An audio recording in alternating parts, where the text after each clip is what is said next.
Hi everybody, how's it going? Welcome back to another wonderful day of problems.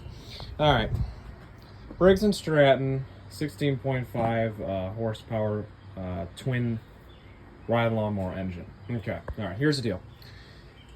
Whenever we try to start this thing, it coughs up a whole amount of gas through the carburetor here. I mean, it just comes billowing out.